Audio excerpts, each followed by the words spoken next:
आज हम पढ़ेंगे exercise 3 pair of linear equations in the two variable. रैखिक दो चरों वाले रैखिक समीकरण युग्म, मतलब दो समीकरण साथ चलेंगे, इसका मतलब इसको रैखिक युग्म बोलते हैं। पेयर ऑफ लीनियर इक्वेशंस रैखिक समीकरण युग्म यहाँ लिखा है, ये इनकी जनरल फॉर्म है। स्टैंडर्ड फॉर्म मानक रूप यानी जिसको हम लेकर चलते हैं। दो समीकरण चलेंगे इसीलिए इनको पेयर बोला है, और लीनियर है यानी इनका जो डिग्री है वो क्या रहेगी, 1 रहेगी। टू वेरिएबल यानी दो चरों में होंगे अक्ष या वाई पी क्यू जो भी हो वो, और एक रहेगा कांस्टेंट a1 अक्ष plus b1 Y plus c1। दूसरा है a2 अक्ष plus b2 y plus c2 equal to 0। a1 b1 c1 और a2 b2 और c2 ये क्या है, कोफिशिएंट है, गुणांक है। अब देखिए इनके जो पेयर ऑफ लीनियर इक्वेशंस है इनके दो रूप होते हैं, एक तो ग्राफिकली और एक एल्जेब्रिक। तो हम ये जो इनके कोफिशिएंट है a1 a2 b1 b2 c1 और c2 इनको देखकर हम पता लगा सकते हैं कि कौन से जो इक्वेशन है वो संगत है यानी इनका सॉल्यूशन है या नहीं। देखना यहाँ a1 b1 c1 and a2 b2 c2 denote the coefficient of equation, ये समीकरण के जो गुणांक हैं उनको दर्शाते हैं। देखिए यहाँ लिखा है पेयर ऑफ इक्वेशन ऐसे हैं, ये हमने मानक रूप ले लिया है। अपने जो क्वेश्चन में आएंगे इक्वेशन उनमें हो सकता है अक्ष के मल्टीप्लाई में और कोई संख्याएं हो। देखिए अगर a1/a2 और b1/b2 दोनों आपस में बराबर नहीं है, a1/a2 not equal to b1/b2, then तब क्या होता है, ग्राफिकली रिप्रेजेंटेशन है वो क्या होगा, इंटरसेक्टिंग लाइंस। इन दोनों जो इक्वेशन है इनसे जो लाइन बनेगी ग्राफ में वो एक दूसरे को प्रतिच्छेद करेंगी। एल्जेब्रिक क्या है, एग्जैक्टली वन सॉल्यूशन, यानी एक यूनिक अद्वितीय रूप से एग्जैक्ट एक फिक्स उसका हल होगा। ये रहा, ऐसी स्थिति बनेगी ग्राफ में कि कोई एक पॉइंट ऐसा होगा जिस पर ये दोनों लाइनें एक दूसरे को प्रतिच्छेद करेंगी, काटेंगी यानी मिलेंगी, और इसी पॉइंट पे जो अक्स और वाई की वैल्यू आएगी वो इसका क्या होगा, आंसर होगा। दूसरा अगर a1/a2 b1/b2 c1/c2 तीनों ही आपस में बराबर हैं तो ग्राफिकली क्या होगा, कोइंसिडेंट लाइंस का मतलब होता है समपाती, यानी एक जैसी ही लाइन। ये लाइन जहाँ से गुजरेगी वहीं से दूसरी लाइनें गुजरेगी, यानी दोनों लाइनें उनके सारे बिंदु एक दूसरे को टच करेंगे, तो इनके कई प्रकार के अनंत जो सॉल्यूशन है वो होंगे। तो इन्फिनिटली मैनी सॉल्यूशंस, अनंत रूप से अनेक प्रकार के हल। अगर ऐसा हो कि a1/a2 और b1/b2 तो बराबर है लेकिन c1/c2 नॉट इक्वल, ये इसके बराबर नहीं है, तो क्या होता है, parallel lines.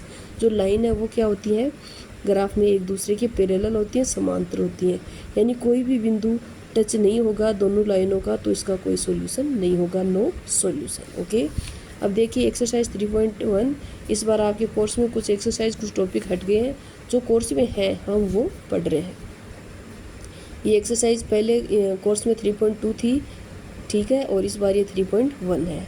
Question number first है, from the pair of linear equations of the following problems and find their solutions graphically, कि ये जो ये इस क्वेश्चन नंबर फर्स्ट में जो ये प्रॉब्लम्स दी हुई हैं इनके पेयर ऑफ लीनियर इक्वेशन यानी आप इनके रैखिक समीकरण युग्म बनाइए और फिर ग्राफ की सहायता से ग्राफिकली मेथड से ग्राफ की विधि से इनका हल कीजिए। देखिए फर्स्ट है, 10 students of class 10 took part in A mathematics quiz, कि क्लास 10 के 10 स्टूडेंट एक मैथमेटिक्स क्विज में पार्टिसिपेट करते हैं।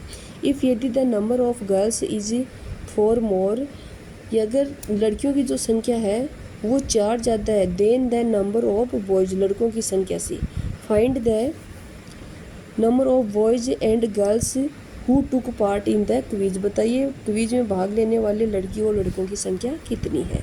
तो let the number of girls, हमने मान लिया कि लड़कियों की संख्या वो कितनी है, x, and number of boys be y, और लड़कों की संख्या है y। अकॉर्डिंग टू क्वेश्चन ने क्या कहा है कि टोटल 10 स्टूडेंट ने भाग लिया है, x प्लस वाई, तो x तो लड़के हैं और y कितने कौन है, लड़के, तो x plus y equal to 10। फिर इसी में कहा है कि जो x है यानी लड़कियों की संख्या है वो लड़कों से कितनी है, 4 मोर देन, 4 ज़्यादा है, तो y प्लस 4, तो ये y इस साइड में है तो माइनस का y इक्वल टू 4, ये दोनों इक्वेशन तैयार होगी। इक्वेशन नंबर फर्स्ट से हमने जब x का मान y 5 रखेंगे तो y का मान भी 5 आएगा। x का मान 4 रखेंगे, इसमें x की जगह 4 रखते ही y का मान क्या जाएगा 6। ऐसे ये दोनों हमने टेबल तैयार कर लेनी है। अब ये जो टेबल है इनसे हम एक ग्राफ बनाएंगे, देखिए। और ये टेबल है उनमें आंसर का पता लग जाता है जो एकदम सेम आ रहा है। जैसे इसमें x का मान 7 आ रहा है, इसमें भी x का मान 7 आ रहा है, तब y का मान इसमें भी 3 है और इसमें भी 3 है, तो इसका आंसर क्या आएगा, यही आएगा। अब देखिए ग्राफ बनाएंगे हम पहले। ये आपको ग्राफ तो सबको बनाना आता होगा। ये लाइनें वो वाई अक्स है और जो ऐसी लाइनें होती हैं वो एक्स अक्स है। दोनों एक दूसरे को जहाँ इंटरसेक्ट करती हैं ये 0 मानते हैं अपन यहाँ। ये देखो इधर वाले सारे प्लस के होते हैं और इस साइड वाले माइनस के। वाई में ये ऊपर वाले प्लस के, नीचे वाले नेगेटिव यानी माइनस के। पहली टेबल लेते हैं, एक्स का मान 5 है, एक्स का मान 5 है तो वाई का मान भी क्या होगा 5। ये देखिए एक्स का मान यहाँ 5 है, ऊपर चलो जहाँ वाई का मान 5 है, ये देखो इधर वाई का मान भी 5 है, तो ये पॉइंट आ गया। फिर एक्स का मान 4 है और वाई का मान 6 है। ये रहा एक्स का मान 4 है और वाई का मान 6 है। फिर एक्स का मान 6 है और वाई का मान 4 है, तो एक्स का मान 6 ये रहा और वाई का मान 4 ये रहा। पहले जो लिखा जाता है वो एक्स का मान होता है, बाद में लिखते हैं वो वाई का मान होता है। अब दूसरी टेबल है, एक्स का मान 4 है तब वाई का मान 0 होगा, तो एक्स अक्स पे ही वाई का मान 0 होता है, तो वो पॉइंट ये खुद ही है। एक्स का मान जब 5 हो तो वाई की वैल्यू 1 है, ये रही ये। फिर एक्स की वैल्यू 7 और 3, ये दोनों पॉइंट ये रहे एक जैसे। और एक्स की वैल्यू 6 हो तो वाई की वैल्यू 2 है, तो इन सबको इधर मिलाए ये लाइन बनी और इन सबको मिलाया तो ये लाइन मिली। दोनों लाइनें एक दूसरे को कहाँ काट रही हैं, इस बिंदु पर। और ये पॉइंट क्या है, एक्स की वैल्यू 7 है और वाई की वैल्यू 3 है। इसका मतलब क्या हुआ, both the lines cut at point P7 3, hence solution is 7 3। इसका मतलब जो उत्तर है वो क्या है 7 और 3, एक्स इक्वल टू 7 और वाई इक्वल टू 3। तो हमने एक्स किसको मानना था, नंबर ऑफ गर्ल्स, तो नंबर ऑफ गर्ल्स है 7 and number of boys y माना था वो है 3। और पहले ही पता था कि लड़कियों की संख्या लड़कों से 4 जाता है। ठीक, दूसरी प्रॉब्लम है 5 pencils and 7 pens together cost ₹50, कि अगर 5 पेंसिल और 7 पेन साथ साथ खरीदे जाएं तो उनकी जो कीमत है वो कितने 50 रुपये।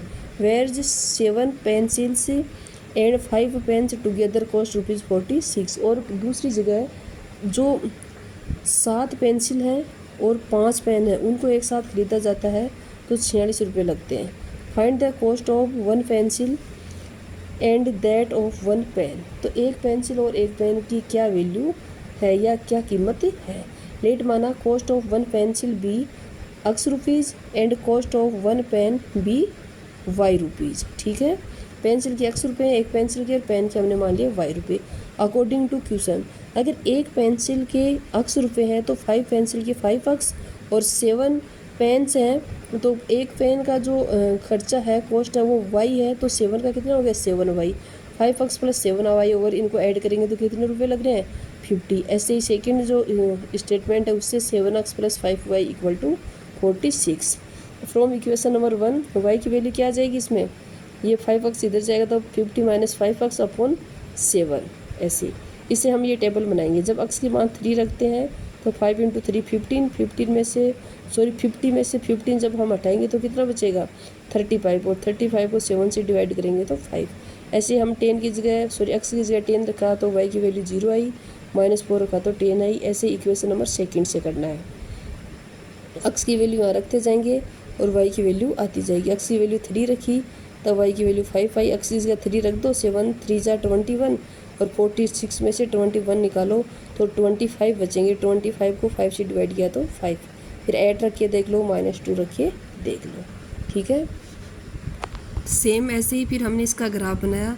तो ग्राफ बनाया तो क्या हुआ, ग्राफ बनाएंगे तो ये एक बिंदु ऐसे आएगा 3 और 5 जहाँ दोनों एक दूसरे को काटेंगे, तो ये इसका उत्तर है 3 और 5। एक्स की वैल्यू 3 है और वाई की वैल्यू 5 है। द कॉस्ट ऑफ 1 पेंसिल, हमने पेंसिल की वैल्यू एक्स मानी थी तो कितने हैं 3 रुपये, और जो पेन है उसकी वैल्यू कितनी है 5 रुपये। ओके, क्वेश्चन नंबर सेकंड है on comparing the ratios A1 upon A2 B1 B2 C1 upon C2, कि ये जो रेशियो है अनुपात है A1 A2 B1 B2 इनका जो अनुपात है उनकी तुलना करके फाइंड आउट वेदर, हमें ये बताइए कि the lines representing the following pairs of linear equations intersect at a point are parallel और coincident.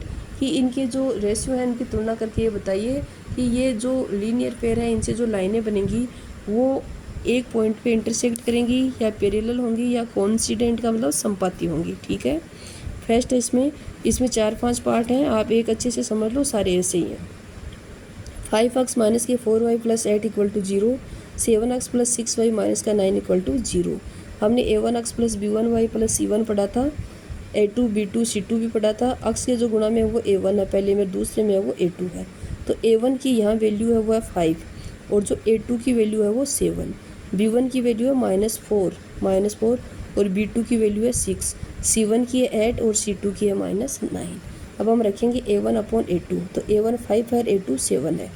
b1 upon b2 minus के 4 और 6, इसको और छोटा किया, 2 से डिवाइड किया तो 2 2 जा 4, 2 3 जा 6। इसका मतलब a1 अपॉन a2 और b1 अपॉन b2 ये और ये दोनों इक्वल नहीं है। अगर जब ऐसा होता है, हमने पहले एक सारणी पढ़ी थी कि जब इक्वल नहीं होते हैं तो क्या होता है, ये जो लाइनें होती हैं वो एक दूसरे को इंटरसेक्ट करती हैं, hence the lines intersect at a point, कि ये जो लाइनें वो एक दूसरे को एक बिंदु पर प्रतिच्छेद करेंगी। ऐसे ही दूसरा पार्ट दे रखा है, इसमें भी हम a1 a2 ये लिख लेंगे। ये देखो इसमें a1 अपॉन a2 ये है 9 upon 18 1 upon 2, b1 upon b2 3 upon 6 1 upon 2 और c1 अपॉन c2 भी क्या हो गया 1 अपॉन 2। यानी इसमें तीनों ही बराबर है। अगर तीनों बराबर होती हैं तो क्या होता है, कोइंसिडेंट, यानी जो संख्या है वो एक दूसरे क्या होती हैं, संपाती होती हैं। द लाइन्स आर कोइंसिडेंट, यानी ये लाइन है वो एक दूसरे के संपाती है। इस क्वेश्चन का तीसरा पार्ट है ये, इसमें भी a1 upon a2 b1 b2 ये सारे कोफिशिएंट निकालिए, फिर इनके मान रखे।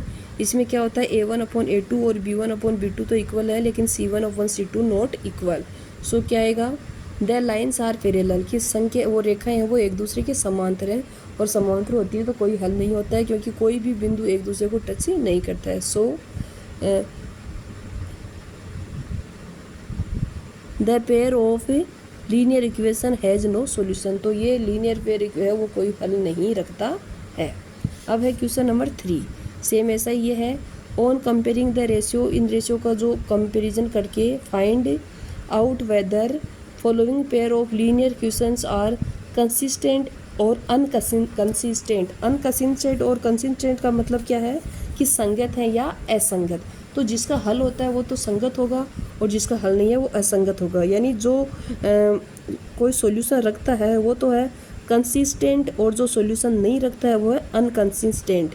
तो सॉल्यूशन कौन रखेगा, अगर रेखाएं एक दूसरे को इंटरसेक्ट करेंगी, लाइन प्रतिच्छेद करेंगी तब, या एक दूसरे के संपाती होंगी यानी अनंत हल होंगे तब। सिर्फ एक ही स्थिति है जिसमें कोई हल नहीं होता है, वो है जब पैरेलल हो। फर्स्ट है ये क्वेश्चन दे रखा है, देखो इसमें ये c1 c2 बाहर दे रखे हैं, इधर आके ये किस में हो गए, माइनस में हो गए। हमने a1 3 था, a2 2 है, b1 2 है, b2 -3 है, c1 माइनस का 5 है, c2 माइनस का 7 है। ये हमने यहाँ रख लिए और देखा तो हमें क्या पाया कि a1 अपॉन a2 और b1 अपॉन b2 एक दूसरे के इक्वल नहीं है। अगर इक्वल नहीं है तो लाइनें एक दूसरे को प्रतिच्छेद करेंगी और प्रतिच्छेद करेंगी तो एक यूनिक सॉल्यूशन होगा। तो pair of equations is consistent with unique solution, कि जो रैखिक समीकरण युग्म है वो संगत है और एक यूनिक सॉल्यूशन रखता है।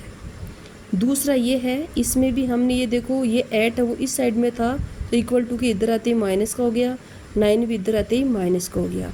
a1 a2 b1 b2 c1 c2 हमने ये सारे मान यहाँ रख लिए। अब इनको चेक किया तो क्या मिला, a1 अपॉन a2 और b1 अपॉन b2 तो इक्वल है, लेकिन c1 c2 is not equal, ये इनके बराबर नहीं है। तो क्या होगा, pair of equation is inconsistent, कि ये रैखिक समीकरण युग्म है वो असंगत है। क्यों, विथ नो सॉल्यूशन, कोई सॉल्यूशन नहीं होगा। क्यों, क्योंकि ये जो रेखाएं हैं वो एक दूसरे के पैरेलल होंगी। पैरेलल का मतलब ऐसे चलेंगी तो कोई भी बिंदु टच नहीं होगा।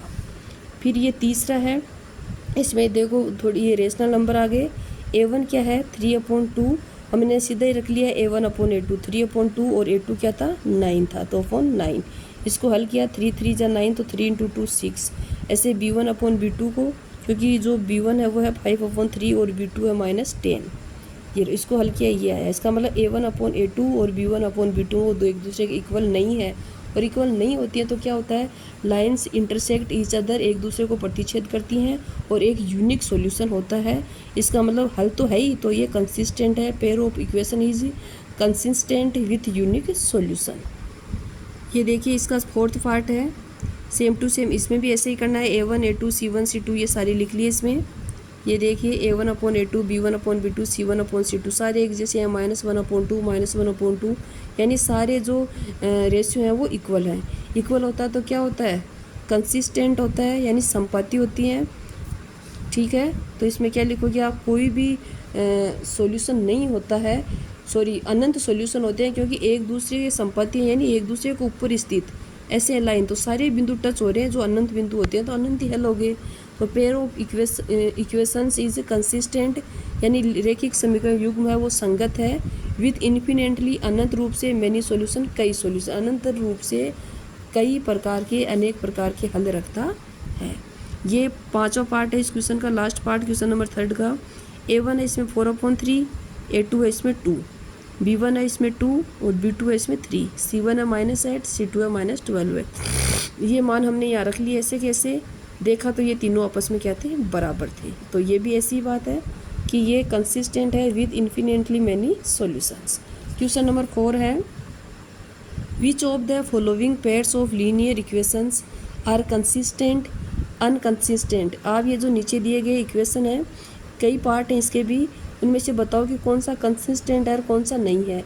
इफ़ यदि consistent obtain the solution graphically, अगर कोई कंसिस्टेंट है यानी कोई संगत है तो उसको ग्राफीय विधि से उसका हल निकालिए। ये था हमारे पास, ये 5 इधर आ जाएगा तो माइनस का हो जाएगा, ये 10 भी इधर आ जाएगा तो माइनस का। A1 है इसमें 1 और A2 है 2, ठीक है। B1 है इसमें 1 और B2 है 2, C1 है इसमें -5 इधर आता है और C2 है -10। ये हमने सारे मान रखे, सब आए 1/2 1/2 1/2। तो ये क्या हो गया, कोइंसिडेंट हो गया, यानी संपाती है। तो अक्स और वाई का मान है ऐसे रखेंगे तो इक्वेशन नंबर 1 और 2 दोनों के लिए सेम ही आएगा, क्योंकि इसको हम जब 2 से डिवाइड करेंगे तो ये सारा ऐसा हो जाएगा। 2 कैंसिल हो जाएंगे, 10 में 2 का भाग देते क्या आ जाएगा, 5 आ जाएगा।